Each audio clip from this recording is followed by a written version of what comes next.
Hare Krishna, everyone. Welcome to my channel. Hope you're all doing well.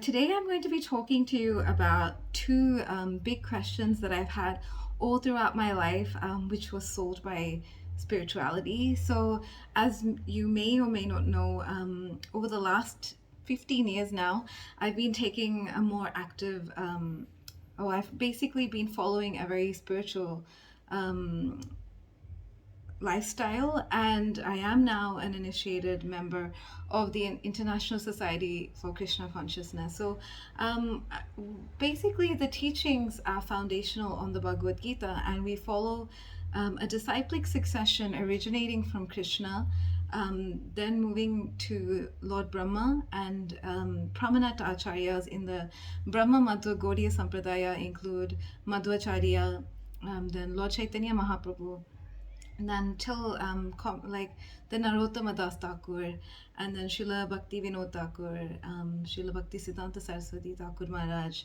then our spiritual grandfather, His Divine Grace A.C. Bhaktivedanta Swami Srila Prabhupada, and my own spiritual master, His Holiness Bhai Krishna Goswami Maharaj. So it is an education or a system of knowledge that has been present since time immemorial. So from Lord Brahma himself, and this knowledge actually helped me come over some social and like deep questions that I've had since my childhood. So I won't create too much suspense. I'll go straight into them. So the two issues that I'll be talking about, firstly, is about colorism, and the second is about my fear of death. So colorism, some of you may have been impacted, some of you might not be, some people might not even know that it is an issue, but it is what happens when people of a darker complexion are treated inferior to those of more fairer complexion.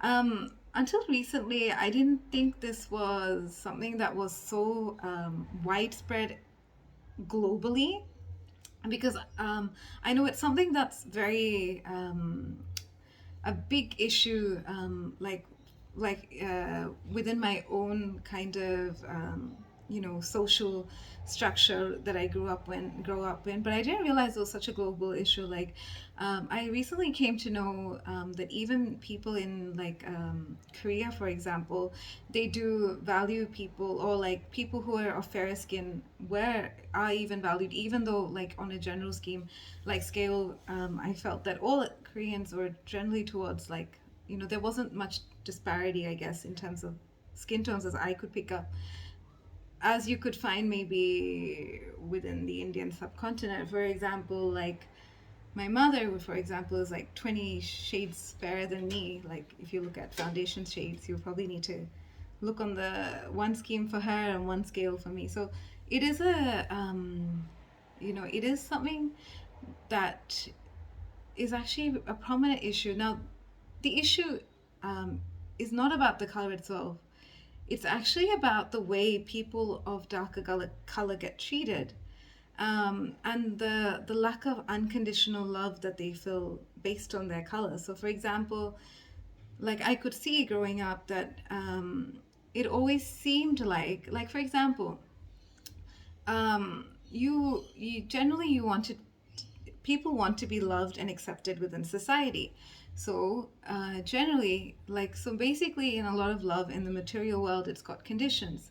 So for example, if someone's really educated, or there's in the Bhagavad Gita, it actually says there are 6 types of opulences, and the Lord is actually the possessor of all 6 of those opulences.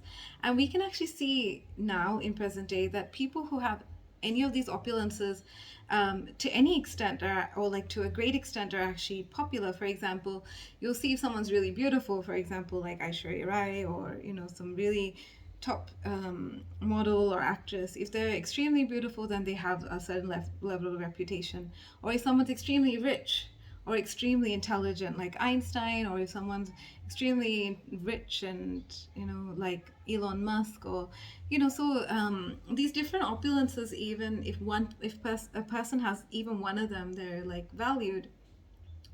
And I think throughout my childhood, there was a lot of emphasis on beauty, and beauty was defined. There was like particular characteristics of beauty. Like, I think my mom used to tell me as a kid, like there was like poetry about the definitions of beauty of like someone, how their like body structure should be, how their hair length should be like, and obviously like you start realizing that okay, maybe I'm not any of those, you know, elements. And then you start to understand that you might be loved less because of this. And obviously, it has such a big impact on you from a self worth perspective. So, being told that you're inferior in beauty or whatever, it actually impacts your self worth, which later impacts you in so many ways as you grow up. So, anyway, all throughout my life, I was like, especially as a kid, because I was quite, I mean, I am still dark, but I was a lot darker back then because I used to do a lot of sports. And so I used to always feel really sad that the fact that I was born so many shades darker than, you know, my mom or my grandma. And like in society, that was something that, you know, that people would compare me with my grandma or my mom and be like, oh, you're so much darker than her, or you're not as beautiful as them. So they would say these things, and obviously it would impact you. So all throughout my life, I used to feel really sad about this because it seemed like the fact that I was not beautiful enough or whatever was seemed like a defining factor about how much I could be loved. So this was like a question that could never be answered for me. And then finally, what actually helped me understand, or like it helped me put things in place, was when I read Bhagavad Gita and I learned that this body, it's temporary. So like, you know, all of our attachment to the complexions and colors and beauty of this face, it's actually temporary. So my spiritual grandfather actually said to someone, his one of his disciples, who said, who was actually, I think, a bit, who was actually asking or feeling sad about people mistreating him because of his color. And so he said back to him, like my spiritual grandfather had said back, that it's your, it's their ignorance if they call you, if they think that you're dark, and it's your ignorance if you accept them. So basically, it's so we're actually not dark or fair. We're eternal spirit souls, and this is actually not our real identity. And to be able to be liberated from that identity as of being a dark person or unbeautiful or whatever, it really helped me, like, you know, break open, or like spirituality, it helped me actually see things from like in a more like bird's eye view kind of place, like a view. And so it helped me understand how temporary we are. And then spirituality, it actually helped me understand the nature of conditional love within this material world. You'll actually notice a lot of times love here that we define as love, it's got a lot of conditions. For example, like our parents might love us to the extent that we give them status in society, or our friends might love us for what we have.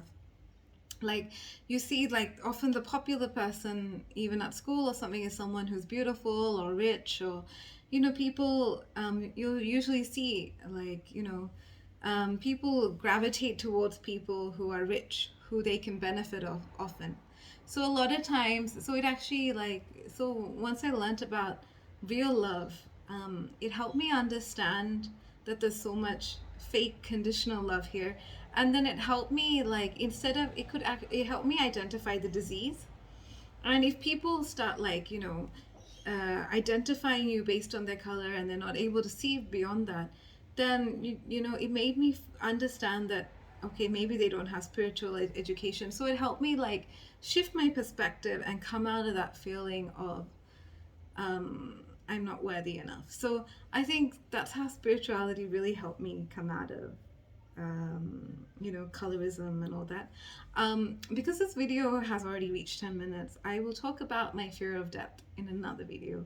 So thank you so much for joining with me. I really appreciate you watching, and if you do like my content, please like, share, and subscribe. Hare Krishna.